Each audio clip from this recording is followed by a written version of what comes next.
What's up everybody, it's Dr. G. I hope you guys are doing good. So this video today guys will be just my tips for new interns. Okay, so the match process is over, residency cycle, all of that craziness, all that stress that you guys have gone through, it's now over, right? So you know where you match, and congratulations to you guys.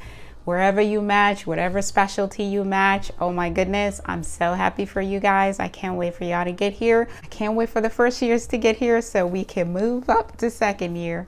Congratulations. This is the part where you go pat yourself in the back and say, you know, all of that hard work, it did pay off, right? So if you apply this year and you did not match, listen, it's not the end of the world, okay? There are people that match into residency the second, the third, even the fourth time around. But again, use this time off to the best of your abilities, okay? Find out what you can do to improve your application. So one, I tell a lot of people is if you haven't taken step 3, go for it, right? Go ahead and sit for step 3. If you have any research that you can get involved in, by all means do that.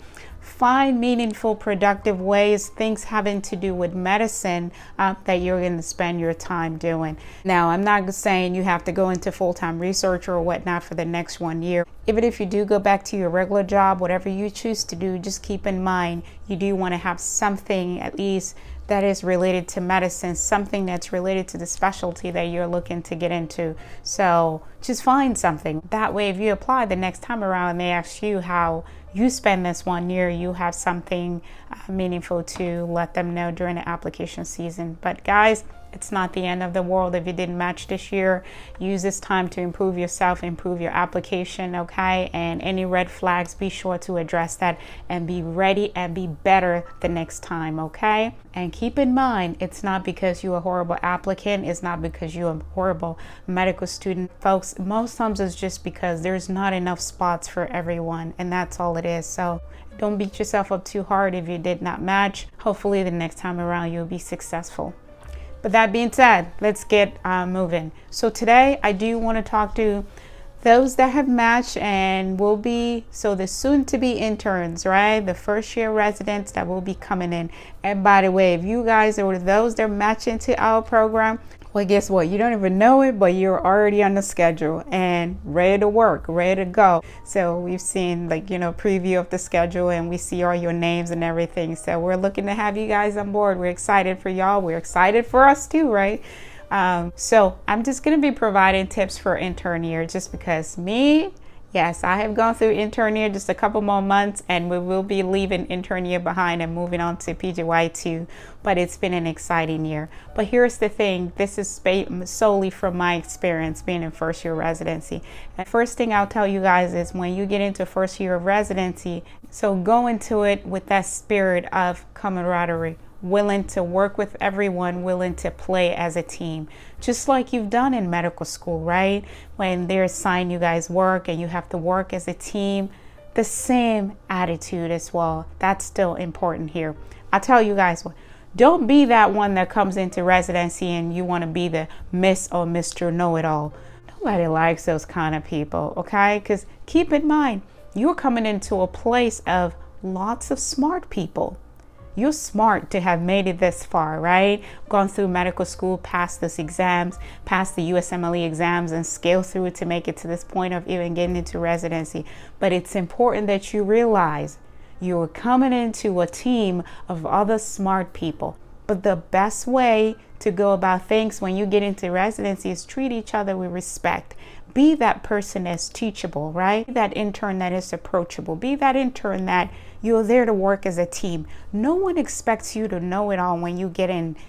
If anything, I tell you guys, in intern year, especially when you first start out, your first few months, the expectation on you was very low, okay? Very low. You're not expected to hit the ground running and know it all, that kind of stuff. Even though you've gone through medical school, everyone still recognizes that there's a whole lot that you don't know. You're now a doctor in training, even though a doctor, but still a doctor in training. And being in first year, everybody knows there's a whole lot that you don't know. And you don't want to come in to be the one that wants to put everyone down just because maybe in your medical school you were the smartest in your class, and then you come in with that attitude into residency.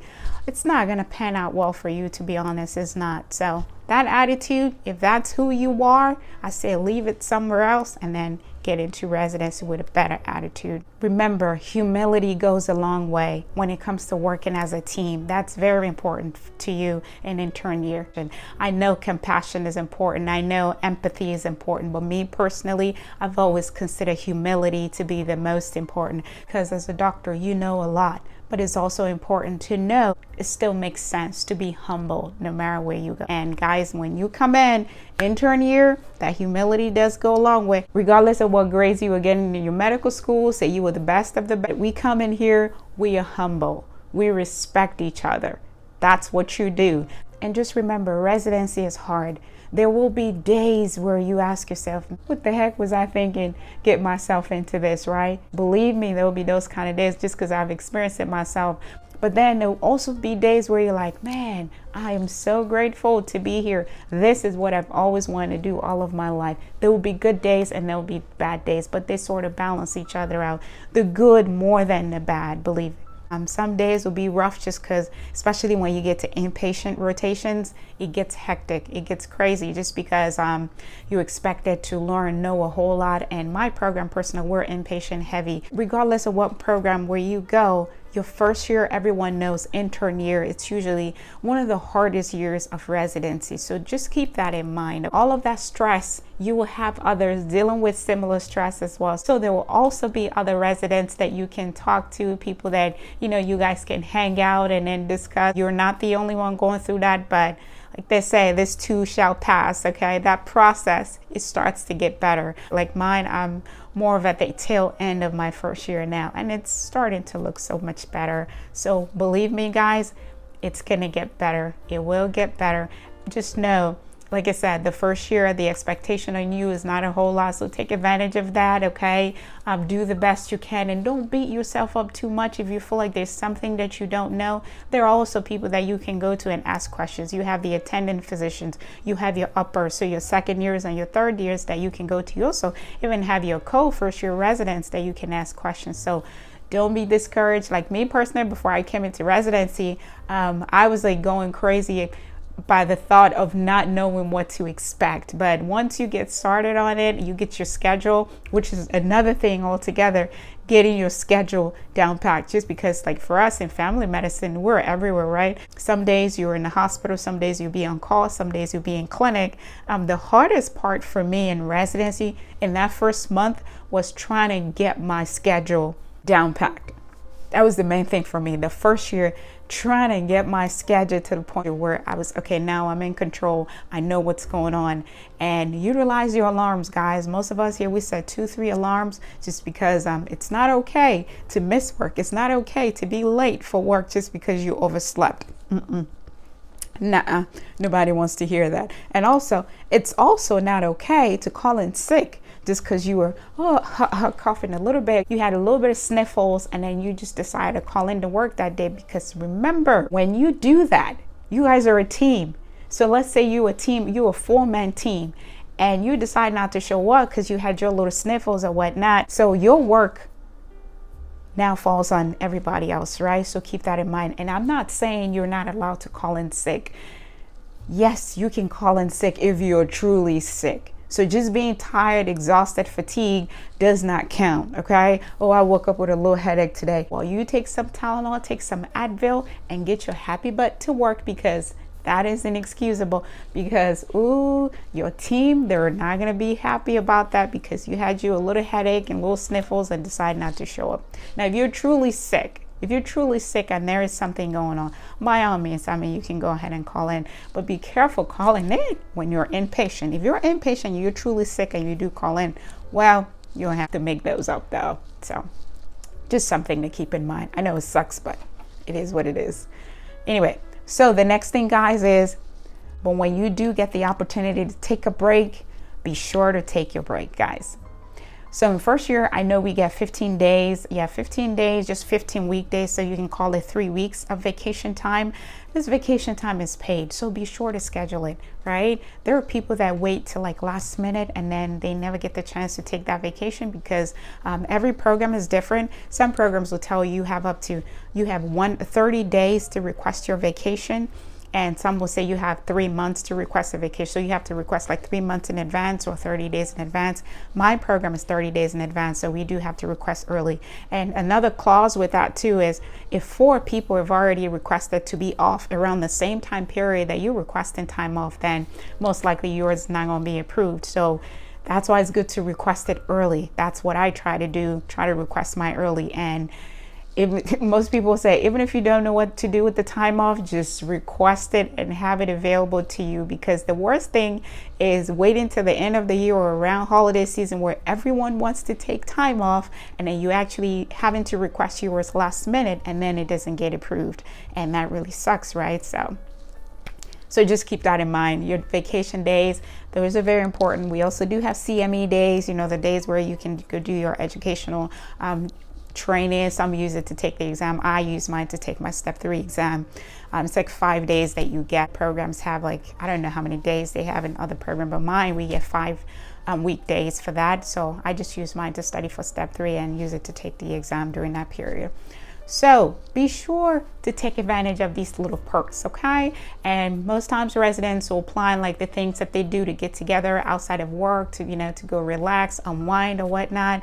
That's also something to be a part of, right? So just get involved in those, just if you're looking for a way to de-stress, right? So any of the engagements that are planned with the residents, just and sort of relax a bit, right? Because there will be days that are so difficult in residency, but I assure you, most of us have been through this process. I remember when I first started, when the second year resident, she was like, because I was talking to her about the schedule, I was like, I can't even keep up with this schedule. So trust me, by the time 1 month is gone, man, you have that schedule at the back of your hand. That schedule will be a no-brainer. And she's right, because now it's like, okay, whatever. I know I'm on call. I know the days I'm on call. And most times you sort of plug it into your phone calendar. So when you wake up, look, where am I supposed to be today? And get it going. So it gets better. So my point is, it does get better. But when you start out, it might seem pretty hectic, but take it from me, it does get better. And the next thing I'll also mention, guys, never be afraid to ask questions. You are in your first year. There will be a lot of things that you don't know. Don't be afraid. Don't be shy to ask questions. There will also be certain people that when you ask them questions, they kind of want to make you feel like you're dumb or whatever for asking those questions. There are people like that. I mean, that's life. And you see those kind of people in medical school too. So they're just because we have to deal with so many different personalities. I tell people it's not the job itself that's hard, but sometimes different folks and different personalities that we have to deal with. And keep in mind, there will be personality flaws in people that you can absolutely do nothing about, right?